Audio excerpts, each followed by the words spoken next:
I don't think Acorn ever grew to be a billion-dollar company. I think it grew and it waxed and waned before it reached that kind of scale. But of course it then begat the likes of ARM, which scaled there and way beyond, and several other companies have followed. So the Cambridge phenomenon, a lot of its roots could be traced back to Acorn. So the BBC Micro comes out in 1981.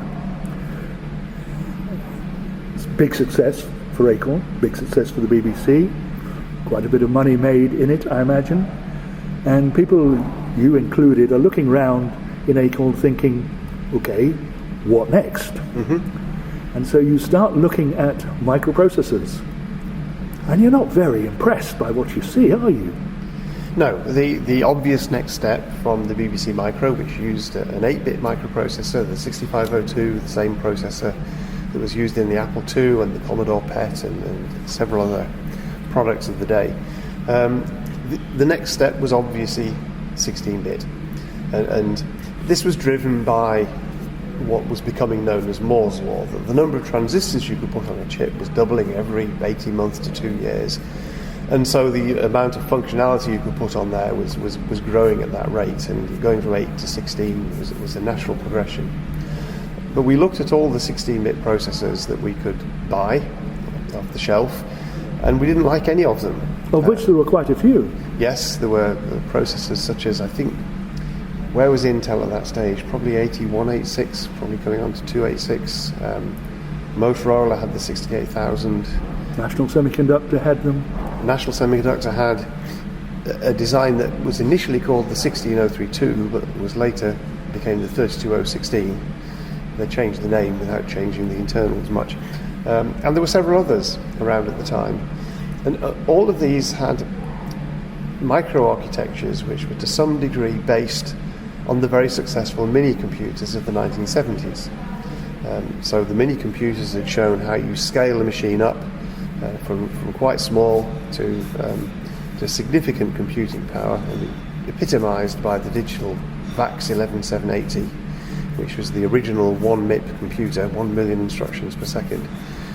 And the 16-bit microprocessors were trying to emulate that direction of progress. But this had, in our eyes, two significant drawbacks. The first one of which was their real-time performance was very poor. And real-time means if you generate an interrupt, how long does it take the processor to respond? And we used interrupts very extensively on the BBC Micro. The 6502 had a good response. These other processors were much slower to respond because they adopted these very complex instruction sets.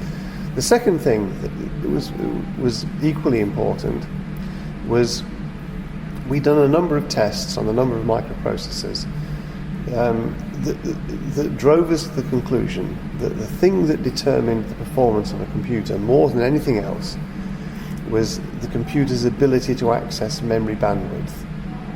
And as far as we could tell, performance scaled with this and not much else. So if you got a 6502 with as much bandwidth as a 32016, it was just as fast. Even though the 32016 had a, quote, nice instruction set, and the 6502 had a rather simple 8-bit one, that made no difference to performance.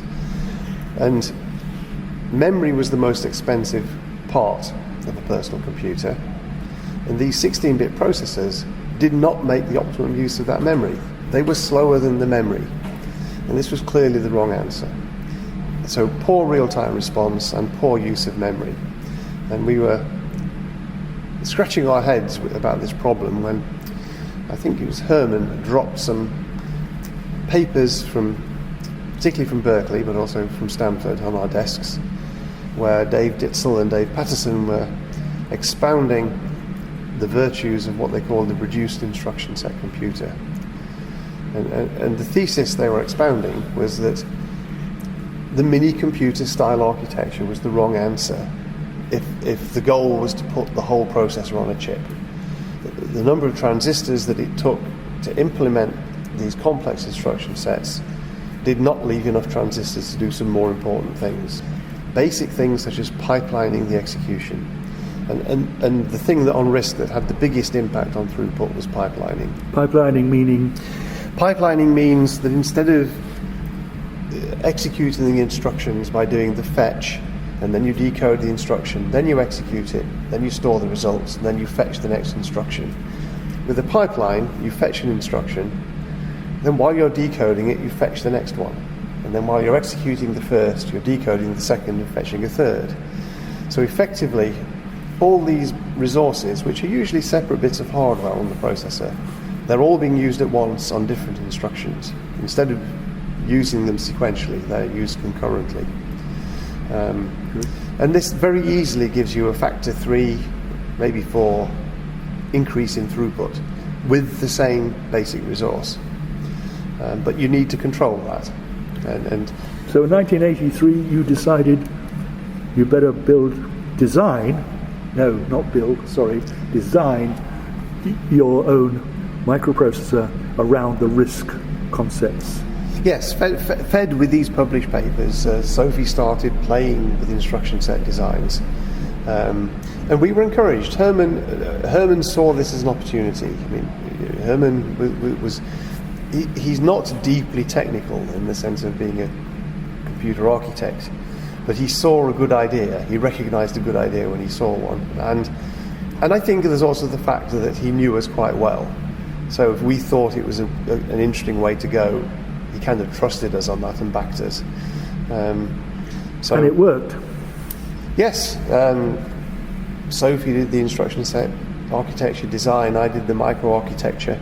There were other factors. I mean, Acorn had decided strategically, I think this was advice from Andy Hopper at the Computer Lab, to invest in silicon design tools and silicon designers. So we'd identified what we thought was the best silicon design software from VLSI Technology in California. We'd employed some experienced chip designers, but we didn't really have anything for them to do. There were some chips. There was the second generation Electron chip and one or two other things, but basically we had this capability, this capacity that was underutilized.